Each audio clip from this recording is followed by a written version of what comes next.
രാഹുൽ ഈശ്വർ, ഇപ്പോൾ ഇന്ന് വന്ന ചില ചിത്രങ്ങൾ ഇപ്പോൾ ഇന്നലത്തെ ഒരു പ്രതികരണമുണ്ട് ദേവസ്വം മന്ത്രി VN വാസവന്റെ ഭാഗത്ത് പരിഹാസ ചിരിയോടുകൂടി ഉണ്ണികൃഷ്ണൻ പോറ്റി എന്നൊരു വിദ്വാൻ എന്ന് പറഞ്ഞ് എവിടെയോ ഉള്ള ഒരാൾ, എനിക്കൊരു കണക്ഷനും ഇല്ല എന്ന് സൂചിപ്പിച്ചുകൊണ്ടായിരുന്നു പ്രതികരിച്ചതെങ്കിൽ വളരെ ചിരിച്ചുകൊണ്ട് ഇപ്പോൾ തന്ത്രി കുടുംബത്തിലെ ഒരു വിവാഹത്തിൽ ഉണ്ണികൃഷ്ണൻ പോറ്റിയും VN വാസവനും ഒക്കെ ഒരുമിച്ച് നിൽക്കുന്നുണ്ട്.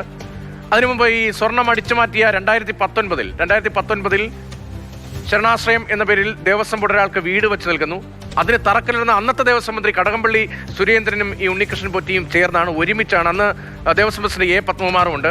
അപ്പൊ എല്ലാവരുമായും വലിയ ബന്ധം ഈ ഉണ്ണികൃഷ്ണൻ പോറ്റിക്കുണ്ട്. ഇതിന് പിന്നിൽ എത്രത്തോളം വമ്പന്മാരുണ്ടാകും അങ്ങനെയും കൂടി സംശയിക്കണ്ടേ? മെഷേർഡ് ആയിട്ടേ പറയൂ. കാര്യം ഇവരെ എല്ലാം വ്യക്തിപരമായി അറിയുന്നതും ഇവരൊന്നും ഇതിൽ എന്താ പറയുന്നത് ഉൾപ്പെട്ടിട്ടില്ലെങ്കിൽ നാളെ ഇവരെ കാണുമ്പോൾ നമുക്ക് കാണാനുള്ളവരുമാണ്. പക്ഷേ ഇയാളെ ഒരുപാട് പേരോടൊന്ന് ഫോട്ടോ എടുത്തേക്കാം. ഇപ്പൊ ബ്രഹ്മദത്തന്റെ കല്യാണത്തിന് വന്നിരിക്കാം, അല്ലെങ്കിൽ ബാക്കിയുള്ളവരുടെ കല്യാണത്തിന് വന്നിരിക്കാം. കല്യാണത്തിലൊക്കെ എത്ര ആയിരക്കണക്കിന് ആൾക്കാരല്ലേ വരുന്നത്. ഈ ഒരു ഫോട്ടോ അല്ല ഇവിടുത്തെ പ്രശ്നം. യഥാർത്ഥത്തിൽ ഇവിടുത്തെ അങ്ങൊന്ന് നമ്മൾ സീരിയസ് ആയിട്ട് ആലോചിച്ചാൽ എന്താ, ദേവസ്വം ബോർഡ് ഒരു വ്യാജരേഖ ഉണ്ടാക്കി. ആ വ്യാജരേഖ ഉണ്ടാക്കി 5-6 പേരുണ്ടായിരിക്കുമല്ലോ ആ ബോർഡിൽ ഇരുന്നതും. ബോർഡിലെ AO ആയിരുന്ന ആൾക്കാരും EO ആയിരുന്ന ആൾക്കാരും അടക്കം ദേവസ്വം കമ്മീഷണർ ആയിരുന്ന ആൾക്കാരും.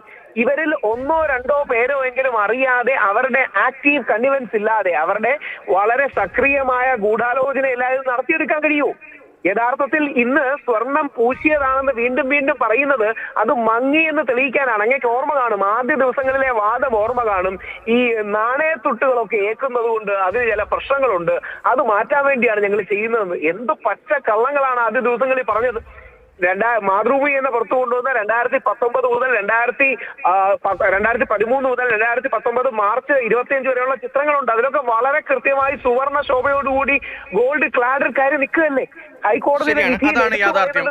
ഒന്ന് ഇടപെടുകയാണ്. അങ്ങയുടെ പോയിന്റ് പൂർത്തീകരിക്കുന്നതിന് മുമ്പ്